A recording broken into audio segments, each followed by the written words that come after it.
My brother stole my fiancée and shattered my life. Years later, they begged for my help. But I turned the tables in a way they never saw coming. I was 30, just a month away from marrying Karen, the girl I'd loved since our junior year of high school. We'd been through everything together: prom, graduation, the messy dorm life during college. Here we were, about to step into what I thought was the next and best chapter of our lives. The wedding plans were all set, the invites had been sent out, and excitement was in the air, or so I thought. That evening, I had come home early from work, planning to surprise Karen with dinner at our favorite Italian place. I walked into what I expected to be a warm, loving home, but instead stepped into a cold ambush. My parents were there, which wasn't unusual by itself, but the tense atmosphere was thick enough to slice. Karen was on the couch, looking like she was on the verge of tears, and my brother Chris was nowhere to be seen, which was odd considering his car was parked outside. "Sit down. We need to talk," my mom said, her voice unusually stern. It was clear something was off, but nothing could have prepared me for what was coming. My dad just sat there, looking down at his hands, not meeting my eyes. That alone sent alarm bells ringing through my head. Karen started talking, her voice shaky. "I'm so sorry. I didn't know how to tell you this, and I never meant for it to happen," she trailed off, unable to finish her sentence. It was my mom who blurted out the rest. "Karen is pregnant." For a moment, my mind couldn't wrap around the words. Pregnant? But how? We'd been careful. We planned for this to happen after the wedding. That's when Chris walked in. His face was pale, his usual confident stride reduced to a shuffling gait. He wouldn't look at me either. The room felt suffocating as he positioned himself next to Karen, taking her hand in his. That gesture alone felt like a punch to the gut. "It's mine," Chris finally said, his voice barely a whisper but loud enough to shatter my world into pieces. "The baby is mine." The following hours were a blur. Karen and Chris explained how they had started seeing each other shortly after Karen and I got engaged. It began with small talks that turned into confessions of feelings that supposedly Chris had harbored since high school, feelings he chose the precise moment to act on, just days after our engagement party. Karen, caught up in the whirlwind of his confession, reciprocated, and their betrayal began. I remember looking at my parents for any sign of support, any indication that they saw how wrong this was. While my dad seemed ashamed, my mom was almost defiant. She was quick to justify the whole mess, saying things like, "It's done now. What's important is the baby. They're in love, and you'll just have to accept it." Accept it? My fiancé, my brother, a baby on the way. It felt like a twisted joke, yet there was no laughter, only the sound of my heart breaking. The room spun as accusations and justifications flew around. Karen pleaded with me to understand, to see that her love for Chris was something she couldn't deny. Chris stood there, mostly silent, letting the women do the talking, which was typical of him, always dodging the hard conversations. My mom's stance was clear: Chris was the golden child, and nothing he did could be wrong in her eyes, not even stealing his brother's fiancée. "They're going to be together, and you're going to step aside," she stated coldly. The argument spiraled, voices raised, tears fell, and in the middle of that chaos, I felt a profound sense of isolation. It was clear where everyone's loyalties lay. The family I thought I had, the brother I had looked up to, the woman I loved, all choosing each other over me, over what was right and fair. The next few days were a storm of emotions. I moved out of the house Karen and I shared and into a small apartment. I took my essentials, a few clothes and the dog we had adopted together. Everything else didn't matter. The wedding was called off, and I told the few friends I trusted what had happened. Their outrage on my behalf was a small comfort, but it did little to soothe the raw wound of betrayal. As for my family, they rallied around Chris and Karen, supporting their new union as if it was something to celebrate. My dad tried to reach out a few times, his messages a mix of apologies and attempts to explain the unexplainable, but I couldn't bring myself to respond. The pain was too fresh, the betrayal too deep. So, I cut ties completely. I changed my number, blocked them on social media, and refused any attempts at reconciliation. They had made their choice, and I made mine. It was the hardest decision I'd ever made, but it was also the most freeing. No longer bound by the expectation to forgive and forget, I started to rebuild my life on my terms, without the shadow of my brother or the specter of Karen haunting me. That's how I ended up here, 5 years later, still piecing together my life, still wondering how it all went so wrong. But now, with a call out of nowhere and a demand that was as outrageous as it was painful, the past was crashing back in, demanding attention I wasn't sure I was ready to give. 5 years is a long time, long enough to move cities, start a new job, make new friends, and even begin to date again. I did all of that after the breakup, or rather, The explosion of my previous life. I relocated from the small town where everyone knew everyone to a bustling city where nobody knew my name or my story. It was liberating and terrifying in equal measure. I found an apartment in a busy part of the city, small but mine alone, filled it with new furniture and a lot of books, anything to drown out the silence that my thoughts would otherwise fill. I got a job at a tech company, a role I'd never imagined for myself but one that I grew to enjoy deeply. My colleagues were a diverse bunch, and soon enough, I was spending weekends exploring city sights with them, trying out new cuisines, and occasionally forgetting the past. Dating was trickier. Karen had been my first serious relationship, and the betrayal left me wary of trusting someone that deeply again. But life has a way of surprising you. About a year after moving, I met Ella at a mutual friend's game night. She was vibrant, intelligent, and had a laugh that could light up a room. We started slow, and to her credit, Ella was patient. She knew bits and pieces of my past, enough to understand my hesitations but not enough to scare her away. Yet, as much as I built a new life, the old one had a way of creeping in during quiet moments. Nights were the hardest, when the city's noises died down, and I was left alone with my thoughts. I would think of my family, wonder how they were, whether they ever spoke of me. I'd think of Chris and Karen, living the life that was supposed to be mine, raising a child that could have been mine in another life. It was a wound that had scabbed over but never fully healed. The only link I still had to my old life was through a couple of relatives who occasionally updated me on family affairs, carefully omitting any news about Chris and Karen. I knew my parents had fully embraced Karen into the family, throwing her a lavish baby shower, helping them move into a bigger house, everything to support their new life. My family had chosen their side unequivocally, and it seemed they were all happy. Or so I thought. Then, out of the blue, came a call from my mother. Seeing her name flash on my phone after years of silence jolted me. I didn't answer. She tried a few more times before finally sending an email. "I need to talk to you urgently," it read. That was all. No apologies, no explanations, just a demand for my time, as if the past 5 years hadn't happened. Curiosity got the better of me. I wanted to know what could possibly be so urgent after all this time. Was it a family emergency? Illness? Something worse? Despite the swirling anger and hurt, concern for my family, however estranged, nagged at me. I called her back the next day, bracing myself for whatever it was. Her voice was shaky when she answered, soaked in tears I hadn't expected. "It's Chris," she managed to say between sobs. "He's been in an accident. A bad one." My heart sank. Despite everything, Chris was still my brother, the same brother I had looked up to as a kid, the one who taught me how to ride a bike, who defended me against bullies. The history we shared wasn't erased by his betrayal, though it had irreparably changed our relationship. "What happened?" I asked, my voice steadier than I felt. "It was a hit and run. He's in a coma, and the doctors don't know if he'll wake up," she said, her voice breaking on the last words. I felt a pang of sympathy for her, for Chris, even for Karen. The news hit me harder than I expected. Part of me wanted to rush to the hospital, to be there as I would have in any other crisis before the betrayal. But another part of me held back, cautious and wounded from the scars of the past. "He's at St. Mary's," my mom continued. "I thought you should know. I think it would mean a lot if you could come." I didn't commit to anything. "I'll think about it," was all I said before ending the call. The rest of the day was a blur. I went through the motions at work, met friends for drinks, laughed at the right moments, but my mind was elsewhere. Sleep didn't come easily that night, nor many nights following. The image of Chris, possibly lying lifeless in a hospital bed, haunted me. It was a stark reminder of how quickly life could change, how quickly you could lose someone. It brought back memories of our childhood, of our family before the rift. It made me question the resentment I'd harbored, wondering if it was worth holding on to if the worst were to happen. But there was also anger. Why now? Why reach out to me only in crisis? Was family only important when it was convenient? These questions churned in my mind, unanswered, leaving me restless. Days turned into a week, and the urgency of the situation grew. The lack of information was maddening. Was he getting better? Worse? The same? I considered reaching out to my dad for more details but hesitated.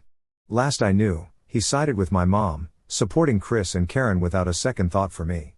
And then came another call, this time with a request so outrageous it cemented my feelings of alienation and hurt. My mom, through tears and desperate pleas, asked not just for my presence but for something far more significant. She wanted me to step up for Karen and the child if Chris didn't make it, to fill his shoes, to be the family they needed. I was floored. After years of silence, this was their ask, not reconciliation, not healing, but substitution. The audacity of it left me speechless. Torn between the pull of old loyalties and the sting of fresh wounds, I was already pretty pissed off, and I didn't want to ruin my mood while speaking to her even more. So, I just hung up and blocked her once more. I tried to go about my day as usual after that, but I couldn't stop thinking about what Chris and Karen were going through. I really felt bad for them, but I obviously wasn't going to do what my mother had asked me to do and take my brother's place in their family. That was just weird. He was still around, he had just slipped into a coma. It wasn't like he had passed away already, and she was acting like he was gone. I was feeling very uneasy about this entire situation, so later that day, I decided to call my father instead because I thought he would be more reasonable than my mother. It was very awkward to speak to him after 5 years of no contact, but after some small talk, I asked him how Chris was doing. He told me that things were not looking too good right now. Then I told him about the conversation I had had with my mother earlier that day, and I expected him to have some reasonable insight. Instead, he also said that my mother was right to expect that from me. That really took me by surprise because my dad was usually the more level-headed one out of both my parents, and now even he was saying such weird things. When I asked him if he really meant that, he told me that he did and said that Karen and I had a history anyway, and I'm also part of the family no matter what our relationship for the past 5 years had been. Ultimately, I am blood, and if they can count on anybody to step up for the family, it should be me. My mother's expectations were not exactly unreasonable, he said. That really threw me for a curveball, and right now, I honestly don't have any idea what to do. For the past week, I've been avoiding speaking to anybody from my family, even my other relatives, since I'm just afraid that someone will bring this up with me, and then I'll be forced to explain my decisions. I also kind of feel like the bad guy here because I'm refusing to step up for my family, and I know that they really need me, if not financially, then at least emotionally. I just honestly have no clue what to do. I know that what my mother is asking of me is really weird and unreasonable, but at the same time, I feel bad for rejecting it outright. I haven't even been down to the hospital to see my brother because I just feel so weird about this entire situation. Neither have I been able to speak to any of my friends about this since all of this is so personal. They know how things have been between my family and me ever since my wedding got called off, but this is something a little more strange than that, honestly. That's why right now I'm posting this here on Reddit because I really think that I need some objective opinions about what I should do. If I visit my friends or family, everybody is going to have some sort of biased opinion. I really need advice because I think I'm going to lose my mind if I don't find an acceptable solution to all of this soon. I honestly feel like I'm going back to that phase of my life where I was constantly thinking about Karen and Chris right after I found out that she had been cheating on me. That was a really dark era, and I don't want to go back there since it has taken me a lot to snap out of it. So please, whatever anybody has to say, no matter how harsh the opinion might be, please just tell me so I can at least distract myself. Am I the asshole for refusing to go see my family and step up for them after my brother got into an accident? So I decided not to go see my family for the time being. It's really too much for me right now. I didn't even realize exactly how bad my anxiety had become in the last week just because of the things that my parents were telling me. But I'm back on my anti-anxiety meds right now and trying to cope with everything. A lot of people have showered me with love and support in the comment section of my original post and even reached out to me personally in my DMs to let me know that they are there for me and that I'm not alone, which I'm supremely grateful for. So, thank you so much for that. I've also spoken to a couple of my close friends and confided in them about what's going on because I really don't think that I can deal with all of this on my own. They have also told me that I can speak with them whenever I need to, just to get it all off my chest. They have also told me that my decision to not go and meet them right now is the correct one to make because, at this moment, it's the best decision that I can make for myself. I have to put myself first, no matter what anybody else is going through in life. So far, Chris and my family have always put themselves first, so I should also do the same. Truth be told, I don't really think that I need to be there for them emotionally either. They have each other, they can deal with this on their own. I was the one who had absolutely nobody from my immediate family there for me in the aftermath of the wedding getting cancelled and finding out that I had been cheated on. My own parents had turned against me and had picked my brother over me, even though he was the one who had been in the wrong, and he should have been the one to get lost out of the family. But anyway, that's all in the past, and I'm trying to move on from that. I won't be able to do that successfully if I go back to them again. So, I have blocked all of them once again, and I'm going to stick to my decision of not having any contact with them. I'm really sorry about what happened to my brother, and I really hope that he recovers soon because, no matter what he's done, I cannot be the person who wishes anything bad to happen to anybody. So, I hope things work out for them, but I'm out of here. I'm just going to focus on my own mental health now, And I'm considering going back to therapy because of the way that I dealt with this and the way that these things that my parents said got under my skin. I really think that I need to speak to a professional because I don't think I'm dealing with all of this as well as I thought I was, and all those old feelings are coming back to the surface yet again. So, I'm just going to look out for myself now. So, I heard from a couple of relatives that my brother's condition is still pretty critical and is not showing any signs of improvement. It has been almost 2 weeks, and he is still in the hospital. Things are really bad for the family, and I feel sorry for them, but there's nothing much that I can do. Everybody who knows my family has dropped by the hospital to see my brother at least once in the past 2 weeks and offered their condolences for the terrible accident that has taken place, apart from me. I would have done that, but then I also got to know from my relatives that my parents have been talking crap about me to anybody who has been visiting them and have been making me out to seem like the bad guy. They're apparently telling everybody that they had asked me to come visit them and be there for the family, but I had refused and accused me of saying things like this was karma for screwing me over 5 years back and that my brother deserved this. For the record, I obviously did not say anything of the sort. Some of them contacted me to confirm if this was true or not because it did not seem like something I would say, because I'm generally a nice person to everyone. When they asked me about it, I obviously told them that I did not say these things, and my parents were making it up to make it sound like I was being a terrible person, probably a reaction out of me or maybe just like that because that's the kind of people that my parents are. I was just really disappointed that they were saying such things about me and making up stories just to portray me as a bad guy, especially after already having screwed up my life once. I'm just lucky that my relatives asked me about it because if they had just chosen to believe my parents, then I don't think anybody in the family would have been speaking to me at this point either. For the past 5 years, I have not spoken to my parents, but the rest of my family, my aunts, uncles, and of course my cousins, had all been there for me. I really did not want to lose that, and I guess my parents could not stand it, so they decided to try and screw that up for me as well. I just don't understand why they hate me so much. I've literally never done anything to them. My brother and I have never been particularly close, and my parents have always had a soft spot for him right from our childhood, but this seems unnecessary and excessive. Today my mother decided to reach out to me yet again. I had blocked them everywhere, so she had no option but to pay me a visit in order to talk to me. When I came back home from work, she was already there, waiting for me to come back. I honestly didn't even feel like talking to her because I was just so exhausted from work already. I almost decided that I was going to get back into the car, but then she spotted me, and I had to go and speak to her. I did not have any intention of letting her into my house because then it would be very hard to get rid of her, so I decided to talk to her in the front yard, which proved to be pretty bad for me since eventually she just started yelling at me, and that attracted the attention of the neighbors as well. The conversation started normally enough. She just made some small talk with me, and I had to answer her politely. But then I couldn't help myself, and I ended up asking her why she had been telling people made up crap about me just to portray me as a bad guy. I told her that it was not fair to me because I had never wished anything bad to happen to my family, even after they had treated me like this. I honestly just wanted to move on with my life, but they were making even that really hard for me. I have been keeping these feelings to myself for a really long time, so when I saw her, it just came out of me, and I couldn't help myself. In the end, I just told her that after everything that had happened, it was very difficult for me to think of them as a family because they had never treated me like that, and I was very disappointed by their behavior. So, whatever it was that she had come to talk to me about, it could be done later because I just came back home from work, and I was really not in the mood to fight or talk to anybody about anything that was too emotionally exhausting. She had been hearing me out calmly up until that point, but when I told her that I did not want to speak to her at that moment, she got really pissed and said that she was just here to apologize for the very same things that I had mentioned. She said that she and my father hadn't been thinking straight. They'd been pretty pissed off by my response initially because I had refused to step up for my family and even visit my brother while he was in the hospital. But then they had realized that they hadn't exactly treated me well in the past 5 years, and that I was obviously very upset about that even now, and that's why I was not visiting.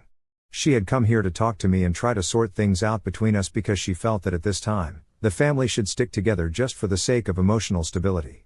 But after I had told her that I did not want to speak to her, she changed her mind and decided that she was going to yell at me instead. She told me that apparently I should just be grateful that I still even have a family because, after the way that I had reacted when I heard of my brother's accident, she had half a mind to cut me off and make sure that the rest of my relatives also stopped speaking to me permanently. I didn't understand what she was talking about, so she explained that apparently she believed that my reaction had not been sad enough when I learned of my brother's accident. I didn't even know what she had expected me to do. She said that she had thought that when I had been told of my brother's accident, she had expected me to at least show some emotion, but I had just sounded very indifferent on the phone call. Obviously, no matter what our personal relations are, some news like that was definitely going to affect me, and it really has, as I had mentioned earlier. I do not wish it upon anybody, and that includes my family, in spite of our personal relationships. So, I was definitely upset when I heard about his accident. Maybe that had not come through on the phone call because she couldn't see my face, but her reasons were just completely baseless and illogical. She even went on to say that the fact that I had not been there for Karen and my nephew and stepped up for them in my brother's place just showed how little I cared for the family. She was just making things up yet again to justify how they were acting. I really think that my parents have started to lose their marbles because these things are completely weird and unnecessary. Anyway, after she started yelling at me, I lost even more interest in speaking to her, and I just decided to get inside my house and ask her to leave. So, after some time, I unlocked the door to my house and went in while she was still yelling at me. She tried to follow me inside, but I shut the door in her face and told her to leave because I was seriously pissed, and I did not want to interact with her anymore. She argued with me, but I told her that I would call the police, and that's when she finally left. But not before she cursed me out and said that I would face the consequences of this soon. I don't know what that means, and I'm not even interested in getting to know what that means. I just want to relax and move on with my life. So it's been 26 days since the accident, and my family finally had some good news to share with everyone today. Obviously, they did not tell me about it personally, I got to know about it from my cousins. But the good news is that my brother is finally showing some signs of improvement. He's not in a coma anymore and is responding better, so that's a good sign. I really hope he's able to make it and that he just improves at this point onwards because the last month has been really stressful for everyone as a family, including me, in spite of the fact that I'm not even part of the family anymore and have been cast out long ago. But the way that my parents have been after my life in the past 26 days, that's really shown me that they are unhinged. I think they were just taking out their frustration on me. After my last interaction with my mother, which I had talked about in my last update, I did not hear from her for a couple of days. But then my father called me up to berate me instead. He used a different number than the one that he usually uses, so I was not able to tell that it was him. When I answered the call, he started yelling at me almost immediately so that I wouldn't even have the time to hang up when I realized that it was him. He was very clever about it too. He tried to catch me off guard so that he would have the opportunity to scream at me. Instead of calling me at any normal time during the day, he decided to call me at 5 in the morning when he knew that I would be sleeping, and I would have to wake up to answer his call, and my brain would be all foggy. So, a couple of days after my interaction with my mother, my dad called me up at 5 in the morning. After almost 3 phone calls, I finally answered the 4th one, and he immediately started yelling at me about what an ungrateful child I was and how he was wishing that I had never been born.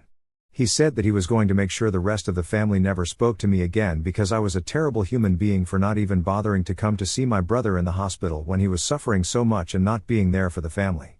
After ranting for almost 5 minutes, he was the one who hung up because I was still trying to process everything that was going on. By the time I was done with that, he had hung up the phone and blocked me. At the time when it had happened, it was not very funny, but now I find it pretty funny because my parents are just so desperate to make me seem like a bad guy and yell at me for arbitrary things. They are willing to go out of their way into such extremes just for these reasons. I've already said that I believe that they were taking out their frustration on me. They just needed an scapegoat, and as usual, I had to be there for the family. But it's fine because my father did not succeed in turning the rest of the family against me because they know that I'm not wrong, and they also know what happened 5 years ago. Anyway, now that my brother's condition is improving, I just hope that they get off my back and just focus on him. It's so weird to come back here after almost 3 years. So much has happened since then, and it's mostly been for the better. I live in Germany now for work. I've been living here for the past year and a half, and I've also started seeing somebody. My girlfriend and I have been together for the past 8 months, and it's been blissful, really. In the past 3 years, I have had absolutely zero contact with my family, and that's also been blissful, if I'm being honest. I kept in touch with my relatives, the ones who are nice to me, so that's different. My brother is completely fine now. He survived the accident, and even though it took him a long time to come back to normal, he's doing okay now. Karen had approached me after my brother had started recovering to talk to me and apologize for everything that had happened in the past. But I just told her that at this point, an apology was just not required. She had approached me after everyone had come to know that I was moving to Germany for work and had visited me with a bouquet to apologize, and it was on behalf of her and my brother. My brother had not come to see me because he was too ashamed of the things that had happened 8 years back, but honestly, none of it mattered anymore, so I just told them that I forgave them, and I didn't even care. That part was true. I did not really care because I was moving on with my life onto better things. Since then, I've been here, and my parents don't speak to me anymore, and I'm really happy about that because I would not let that ever take place again under any circumstances. I'm finally happy now. Anyway, now that you guys are all caught up, I better get back to my life.